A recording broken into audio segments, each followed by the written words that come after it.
जय माता दी। आज की वीडियो में हम आपको बताएंगे कि जैसे कार्तिक महीने में हम तुलसी माता की पूजा करते हैं। जैसे सर्दियों में तुलसी माता फिर सूख जाती है तो उनकी सूखी लकड़ियों से भी हम दीप दान कर सकते हैं। सूखी लकड़ी तुलसी माता की जो होती है ये हवन में भी काम आती हैं। जैसे घर में कोई पूजा पाठ करते हैं, हवन करवाते हैं तो उस समय भी ये लकड़ियाँ, इन लकड़ियों के साथ हवन करना बिल्कुल ही शुभ माना जाता है और इन लकड़ियों के साथ हवन करने से घर में सुख समृद्धि का वास होता है।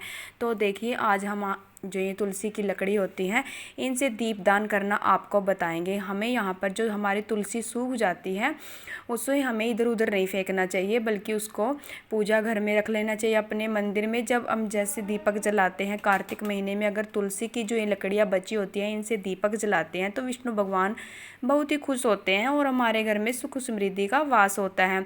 यहाँ पर जो ये इसकी जड़ होती है ये भी बहुत ही शुभ मानी जाती है। जैसे हम दीपक जलाते हैं तो जो ये जड़ वाली तुलसी होती है ये जरूर लेनी चाहिए और दीप दान करना चाहिए। कार्तिक महीने में कई तरह के दीप दान किए जाते हैं। गंगा दीप दान किया जाता है, आकाश दीप दान किया जाता है, आंवला दीप दान किया जाता है और जैसे कई 5-7 तरीके से दीप दान किए जाते हैं। सुबह शाम वैसे तो हम तुलसी माता के नीचे दीपक जलाते हैं। अगर तुलसी माता की जो ये लकड़ियाँ सूख जाती हैं इनसे अगर हम तुलसी माता के पास और विष्णु भगवान के मंदिर में जो हम ये जोत जलाएंगे तो माता रानी की हम पर कृपा बनी रहेगी। यहाँ पर मैंने तुलसी की जो ये डंडी है छोटी छोटी को तोड़ लिया है और कॉटन के साथ इनको थोड़ा देसी घी लगा के हाथ पर इसको एक बाती के रूप में तैयार कर लिया। और इस बाती को हम जैसे सुबह शाम जब भी हम कार्तिक के महीने में माता की पूजा करते हैं, देसी घी का यह दीपक भरकर घी के साथ इसको जलाकर हम माता रानी की कृपा अपने घर में बनाए रख सकते हैं।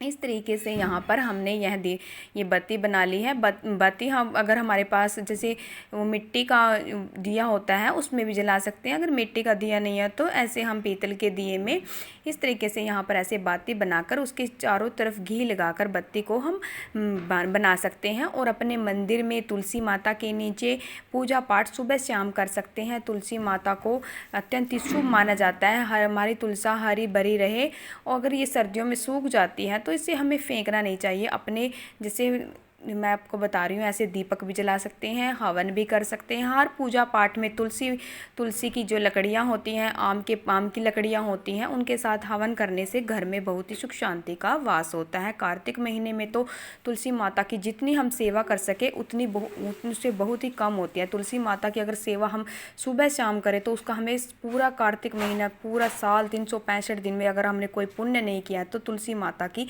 सेवा करके और उनके सामने उनकी पूजा अर्चना करके हम पूरे साल का पुण्य प्राप्त कर सकते हैं। तुलसी माता की पूजा करना घर में अत्यंत शुभ माना जाता है। तुलसी माता को जैसे उनका कार्तिक महीने में विवाह भी करते हैं, एकादशी के दिन हमें तुलसी माता को नहीं तोड़ना चाहिए। अगर हमारी तुलसी सूख गई है तो हमें एकादशी के दिन तुलसी को नहीं तोड़ना चाहिए। ना ही जैसे रविवार का दिन होता है, रविवार के दिन ना तो तुलसी माता में जल दिया जाता है, ना ही दीपक जलाया जाता है। ये और तुलसी माता को और किसी दिन भी हम जैसे सूखी हुई तुलसी को तोड़ सकते हैं और उसका अपने घर के मंदिर में ऐसे दीपक जलाकर सभी भगवान की हम पूजा कर सकते हैं। लड्डू गोपाल की, गणेश जी की, शिव शंकर भोले बाबा की और विष्णु भगवान की आरती करके तुलसी माता की पूजा कर सकते हैं। इस तरीके से मैंने आपको यहाँ बिल्कुल ही आसान तरीके से जो ये लकड़ियाँ थी इनको कैसे हमें प्रयोग में लाना है और कैसे माता रानी की पूजा करनी है। तुलसी माता के जो लकड़ियों के साथ विष्णु भगवान को तुलसी मैया बहुत ही पसंद है और उनको बहुत ही प्रिय है। इस तरीके से हम तुलसी माता की पूजा कर सकते हैं। जय विष्णु भगवान जी की, जय तुलसी माता की, जय माता दी।